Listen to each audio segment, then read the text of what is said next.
अस्सलाम वालेकुम दोस्तों, उम्मीद है आप सब खैरियत से होंगे। ज़िशान हुसैन एक और वीडियो के साथ हाजिर खिदमत है।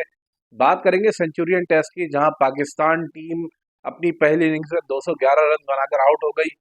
जनूबी अफ्रीकी कप्तान टेम्बा बावुआ ने यहां पर टॉस जीता था और उन्होंने फौरन पाकिस्तान से कहा कि आइए भाईजान बैटिंग करिए, कंडीशंस हमारी है, ज़रा तेज़ भेजें, हम थोड़ा अपने बॉलर्स को चांस दें, आकर हमारा रबाडा तेज़ गेंद निकाले, मार्को येंसन निकाले। लेकिन इन दोनों की हमने तैयारी की थी और सिलेबस में आ गए हमारे कौन कौन, एक पेटरसन और दूसरे बोश। इन दोनों खिलाड़ियों को हमें खेलने में इतनी ज्यादा दिक्कत पेश आई। जो पहले जो स्पेल था आपका कागिसो रबाडा का और उसके अलावा मार्को यंसन का, वो तो हमने इजीली निकाल दिया। शान मसूद और साइम अयूब ने ऐसे हंसते खेलते निकाल दिया जैसे कोई मसला ही नहीं था। 14 ओवर्स खेलने के बाद जब चेंज किया गया जनूबी अफ्रीकी कप्तान टेम्बा बावुमा की जानिब से, कॉर्बन बॉश को वो लेकर आए, तो डेब्यू पर वो बंदा आया, उसने आकर अपनी पहली गेंद कराई है ऑफ स्टंप के बाहर बॉल। शान मसूद ने कहा अच्छा भाई, नया लड़का है, अपन तो इसको ऐसा करारा चौका मारेगा बाउंड्री के बाहर जाएगा, पहली गेंद से इसको प्रेशर में लेंगे। बस वही शान की गलती थी कि उन्होंने हल्का लिया, एज निकली और पीछे कैच चला गया।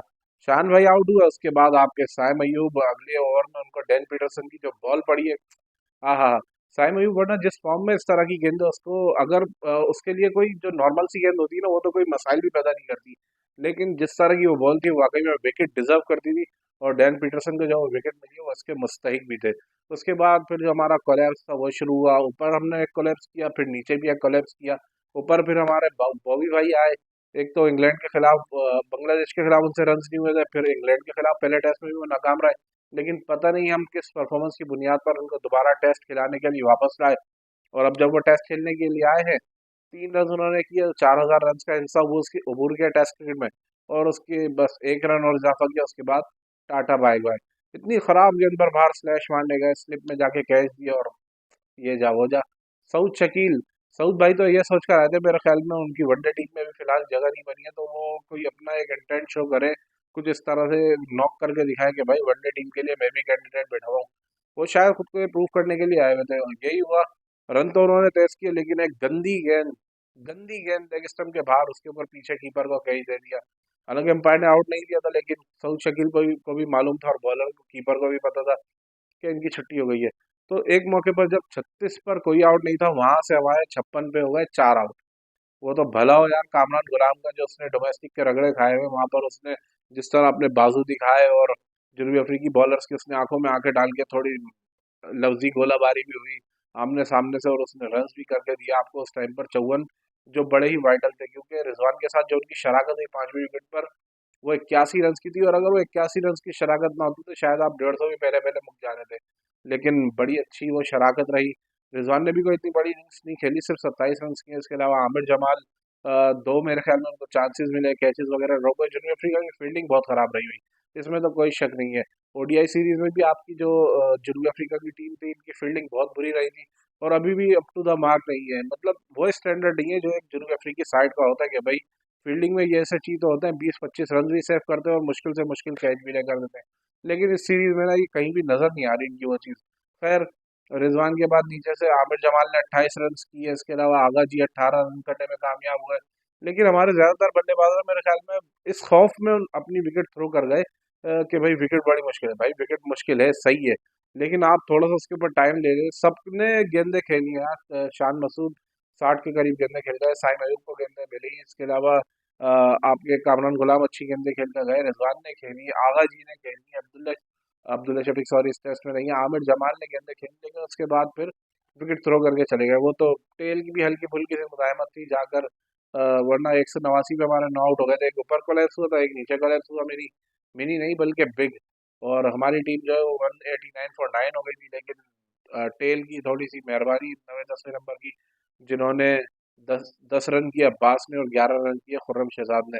तो इन दोनों ने 211 तक स्कोर को पहुंचाया और 5 विकेटें उन्होंने हासिल की, डेन पीटरसन ने, जिनकी शुरुआती 5-6 नो बॉल से हुई थी। पहले 2 ओवर में आप देख रहे हो भागता हुआ आ रहा है, भाग रहा है और गेंद कर रहा है, वापस पलटने लगता था, अंपायर फौरन हाथ उठा दे भाई नो बॉल। फिर आया, फिर भाग के बॉल कर रहा है, अंपायर फिर हाथ उठा दे नो बॉल। मतलब जिसका रिदम ही नहीं था, हमने उसको 5 विकेटें दे दी। कॉर्बन बॉश जो अपना पहला ही मैच खेल रहा है, हम तो भाई मशहूर है, कोई डेब्यू कर रहा हो, कोई आउट ऑफ फॉर्म हो, किसी की टेस्ट टीम में जगह नहीं बन रही हो, वनडे टीम में जगह नहीं बन रही हो, आए हमारे खिलाफ खेले और हम उसकी जगह ऐसी पक्की करवाएंगे कि वो अगले 4-5 साल तो टीम से कहीं नहीं हिलता। यही हुआ भाई। डैन पीटरसन को 5 विकेटें दी, 4 विकेटें बॉश को दी, 1 विकेट मार्को एंसन जो खैराती थी वो आखिरी को ले गए। वरना आप एक्सपेक्ट क्या करते हैं अगर कोई पाकिस्तान इन टेस्ट कंडीशंस में बैटिंग का उसको मतलब बैटिंग के लिए उसको कह दिया गया और सामने कगिसो रबाडा जैसा बॉलर है, मार्को एंसन जैसा बॉलर है, तो आप तो यही एक्सपेक्ट करेंगे कि ये दोनों बॉलर विकेट लेंगे, लेकिन इन दोनों से कुछ नहीं हुआ। नीचे से उन्होंने आके विकेटें खा ली, डैन पीटरसन और कॉर्विन बॉश ने। खैर पाकिस्तान की इनिंग्स 211 पर तमाम हुई। जवाब में खुर्रम शहजाद यार क्या सुथरी गेंदें की हैं इस लड़के ने। मतलब जो डिजोर्जी को गेंद हुई है पड़ी और ट्रैक करके अंदर घुसी, हाय हाय हाय हाय हाय। ये डिसमिसल वो जो कहते हैं ना टेस्ट की क्लासिक डिसमिसल्स, उस तरह की डिसमिसल में से ये एक थी। और फिर जो उसके बाद आउट हुए बल्लेबाज टोनी डिजोर्जी के बाद कौन से बल्लेबाज थे मेरे जहन में नाम नहीं आ रहा। खैर हाँ, रायन रिकल्टन, सॉरी मैं नाम भूल गया था, रायन रिकल्टन। मतलब आउटसाइड जो बॉल थी वो पुश करने चले गए, एज निकला और पीछे कीपर रिजवान का अच्छा कैच था, वही डाइविंग एफर्ट थी उनकी, वहां पर कैच लिया। और इसके अलावा जो एक और विकेट थी अब्बास ने वो हासिल की, ट्रिस्टन स्टब्स की बॉल अब्बास की गिरी और कट करके शार्प एकदम अंदर हुई है, थोड़ी सी लो रही, लेकिन अब्बास के वो विकेट थी वो मिल गई।